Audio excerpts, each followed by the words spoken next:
I think it's recording. All right. Thank you. Let me just open the interview questions. Okay. This is boring, but do you mind just a brief introduction about your background and experience? My name is Jimmy Song, and I've been you. a developer for like the last 20 years. I've been working on Bitcoin for the last 6. I've taught a lot of seminars teaching Bitcoin. I've written a book on it. I've taught graduate level classes at the University of Texas on Bitcoin. So I've very familiar with this technology and what it can do. I've also studied, private blockchain applications and tried for 2 years to make that work at Paxos. So I can confidently say, this is something that I'm really familiar with. So basically, you're one of the few real experts in this technology, since the beginning, which is it's an exception, nowadays, I guess. Okay. So what do you think it's the big goal of cryptocurrency and blockchain? So can the blockchain be defined as a distributed public ledger, and if so, can there be private blockchains?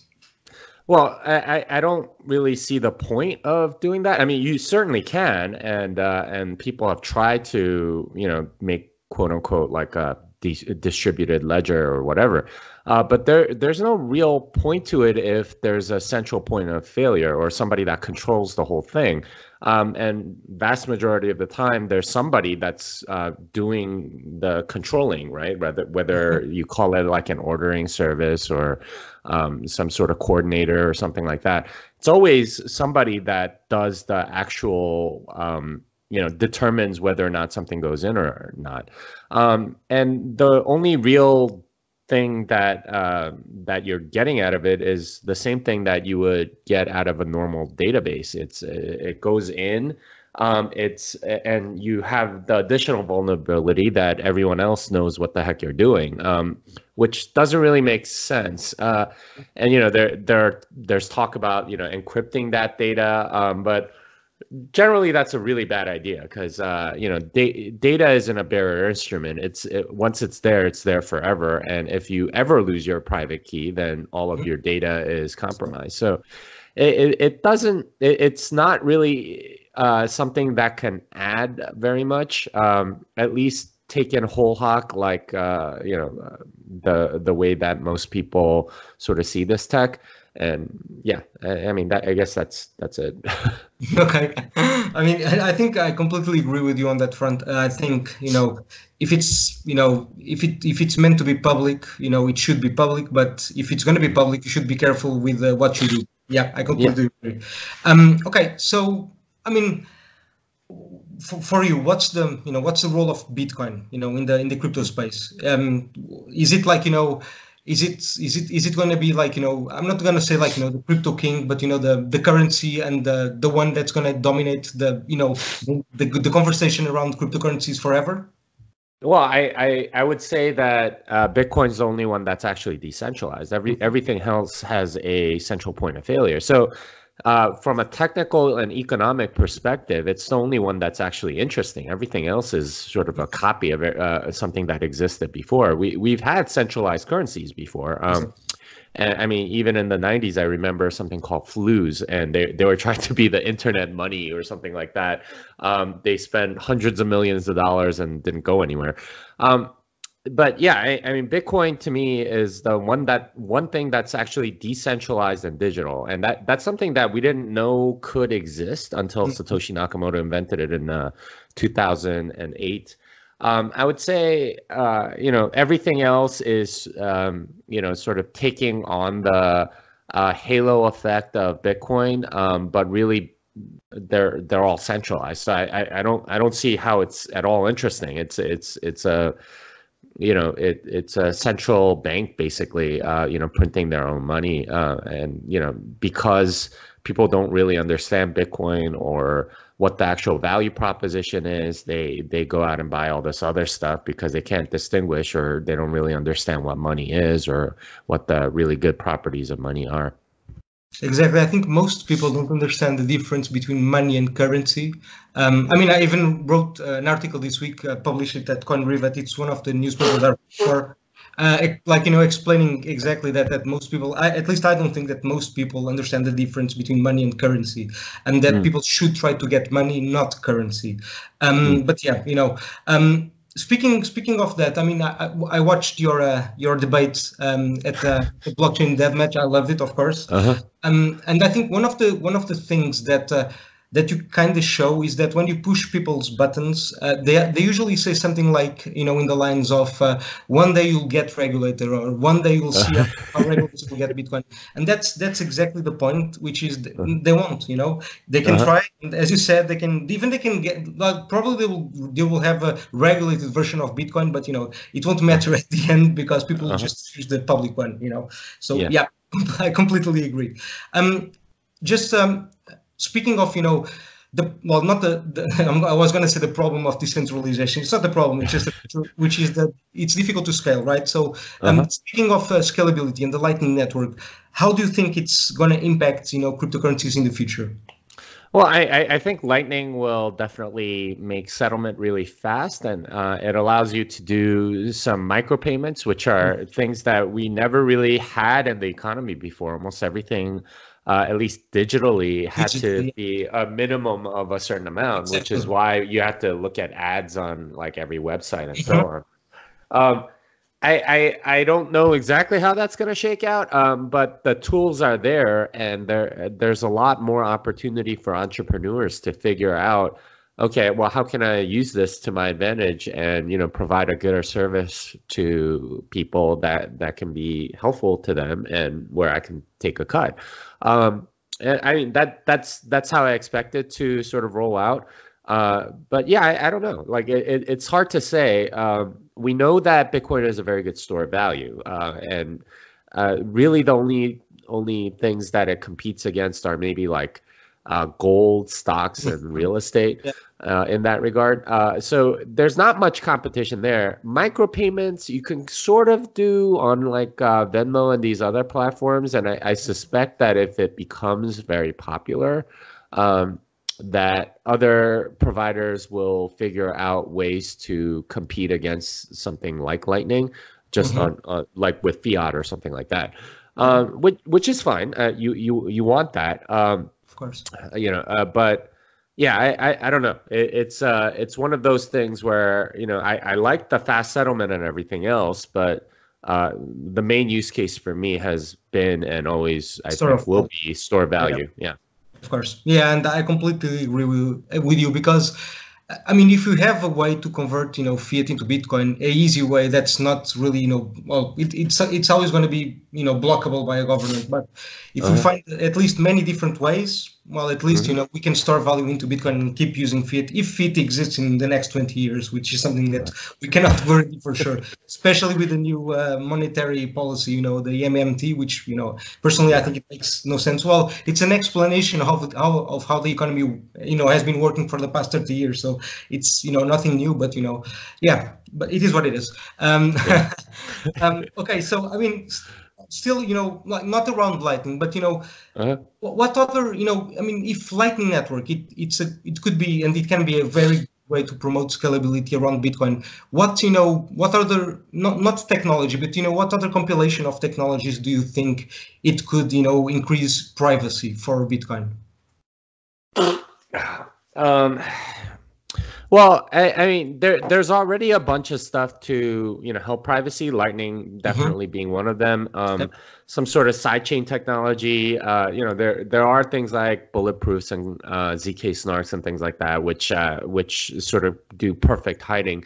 Hmm. I'm finding that sort of thing is really only valued by the really kind of like paranoid cypherpunks, Yeah, exactly. people like me.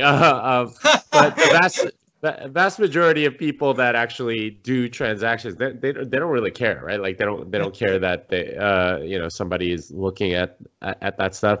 I mean, maybe if somebody's getting divorced or something, they're gonna want to like hide their money. Exactly. Um, uh, That's a very good use case, actually. Yeah, I mean, they're gonna be always people like that want that kind of privacy.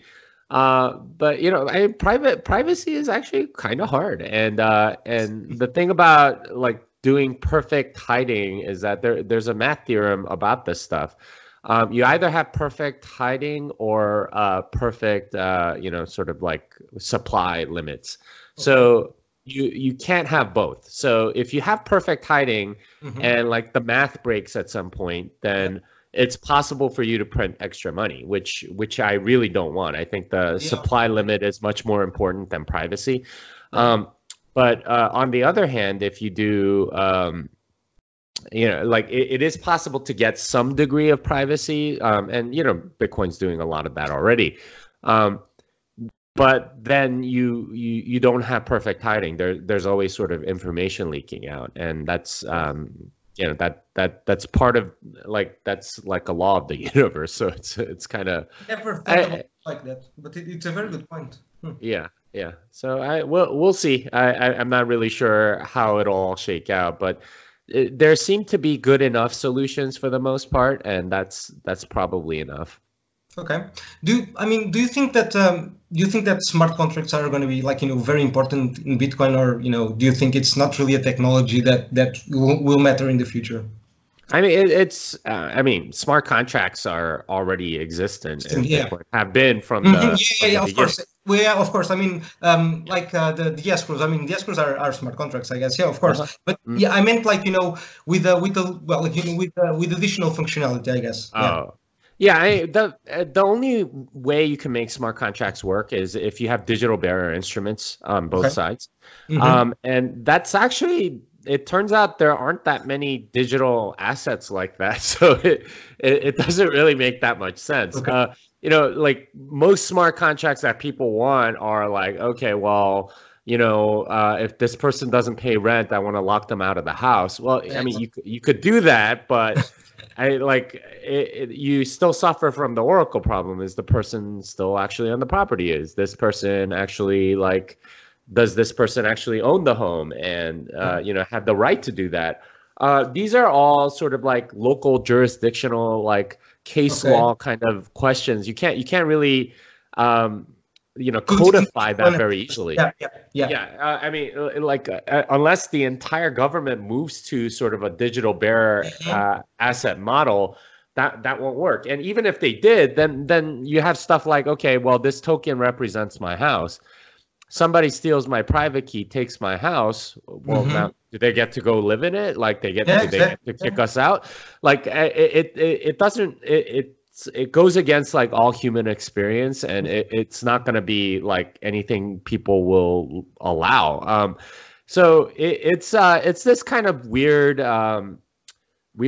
situation where people are trying to make it more useful than it is, and they have high hopes for it because they don't recognize that there's essentially the Oracle problem. You need Yeah. some connection to the real world in order to make it useful, and enforcing that is really entirely up to the jurisdiction that you happen to be in, Mm. and that itself is very, very complicated, and like it's not codifiable essentially. Okay. Now I understand that your views on basically on free market economics. I mean, do you think that Bitcoin can completely change how we do democracy and how we like our view towards responsibility? I guess if it can change the human perception of responsibility. Do you think that Bitcoin can lead humanity towards that? Yeah, yeah, absolutely. If you think about what Bitcoin is, it's really a digital bearer instrument, and one of the things that you'll see almost universally, it doesn't matter if you are a newbie or a Bitcoin veteran, is when you have to move your coins, everyone gets the cold sweats, right? Like they're like, oh Yeah, my true. gosh, like your Every heart's time. Yeah. beating. What like I you mean, might lose most of can I your ask you wealth. first? I mean, I never, when I have to send like, a big amount, I never do it. I do it in chunks. I'm always afraid. Honestly, I'm always afraid. That I do something wrong, even if it's to my address every time, like Uh-huh. some old address. It doesn't matter. It's like I get scared, every time. I agree. Yeah, Sorry. yeah, and that's actually like a part of the self-sovereignty that Mm, coin that people have to realize is that You know, when you are your own bank, you are your own bank. There's no backstop, right? Part of the deal is that if there's a centralized entity that's sort of backstopping you and bailing you out if you do something wrong, they're that same central entity that can take away your money if they don't like you. So if you get rid of that centralized entity, well, now all the responsibility is on you. You have self-sovereignty, you have control over your own coins, but at the same time, you really have to be responsible. There's nobody that will like roll back a mistake. If you make a mistake, you know, it's game over. It's gone. And this is why people feel really nervous when they do that. To a large degree, I think this is, you know, this is something that our civilization, our society hasn't really had to deal with for a long time. Most people, well, I mean, like, you know, 200 years ago when people kept like, you know, money under their mattress or gold in their, you know, wherever, you know, there were a lot more cognizant of the responsibility or the, you know, weight of having to secure their own stuff that they did before. But, you know, ever since, you know, fiat came around and all this other stuff, you know, like people aren't really, you know, responsible for their own stuff, and that's been a large part of the problem, right? Like, what is the obesity epidemic except the failure to take care of yourself, right? Like that's that's essentially what it is. So when you ask, like, is this going to change how people are, you know, thinking about responsibility and you know, taking care of things? Yeah, I absolutely think it will. And once money becomes a thing where you actually have to know how to take care of it in order to, you know, like not have it stolen and so on, that means that you know, like people are going to start feeling more responsible, not just for their money, but also their stuff and their future. And that's really like the big key to civilization working, is a lot of people working towards making a good future. And when you have that, you know, you have a lot of people that are motivated to provide goods and services for others, so that they can make money, so they can secure their own future, instead of sort of this YOLO, you know, FOMO kind of mentality that a lot of people have, which is,